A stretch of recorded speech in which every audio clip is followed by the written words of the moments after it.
का दर्शन पाकर।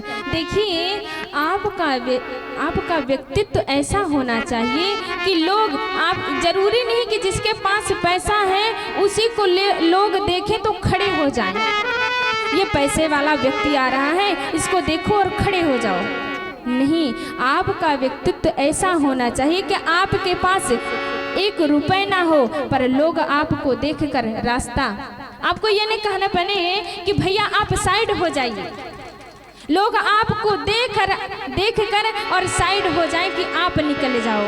आपका व्यक्तित्व ऐसा होना चाहिए। पैसे से लोगों की पहचान नहीं होती, पैसे से केवल उनका नाम होता है, वो पैसे वाला है, पर व्यक्तित्व आप रहें या ना रहें, आप जैसे भी, यदि आप मर भी गए ना, यदि आपका स्वभाव अच्छा है तो जब 4 लोग बैठेंगे तो आपकी बातें करेंगे, कहेंगे कि वो व्यक्ति इतना अच्छा था, है नहीं पर बड़ा अच्छा था।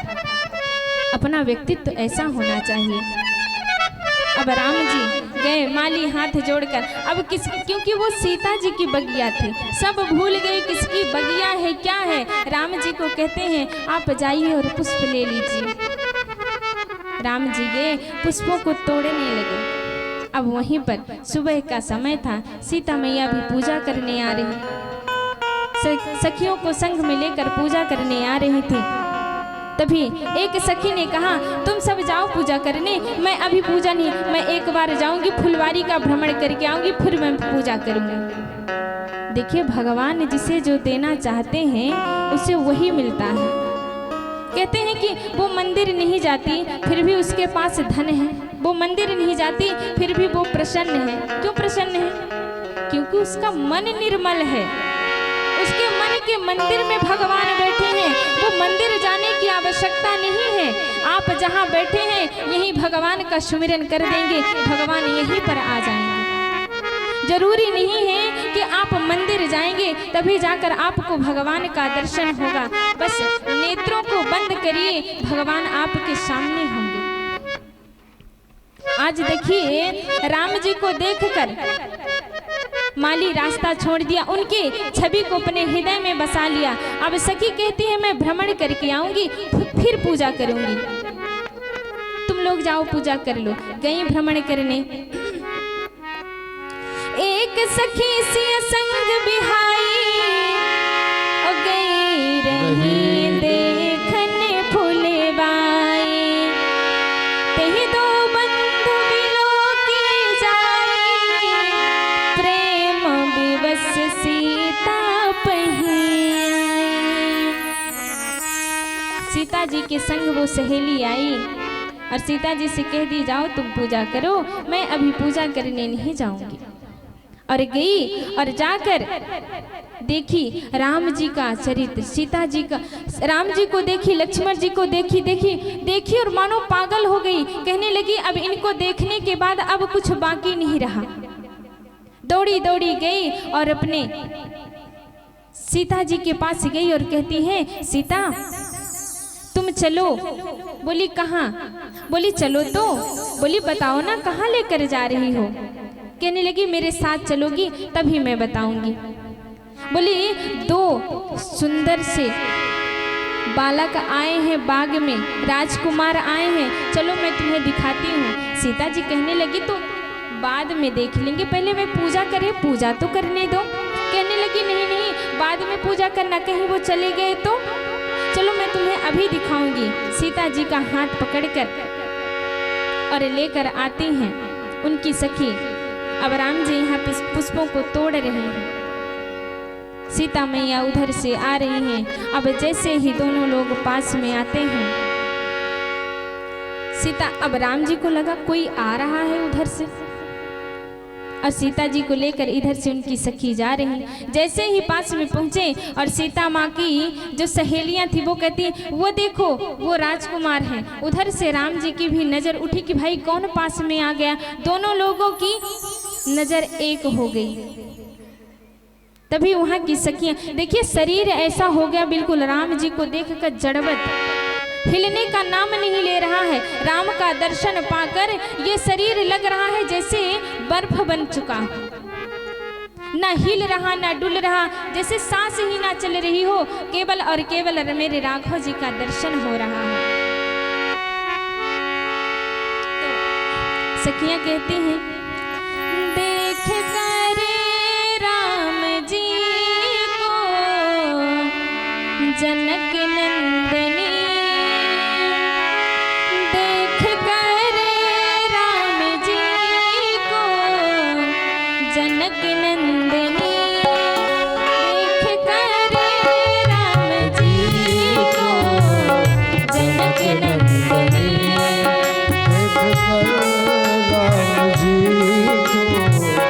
जनक नंदनी। बाग में मोखरे की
सिया को देख रहे हैं और सिया जी श्री राम को देख रहे हैं।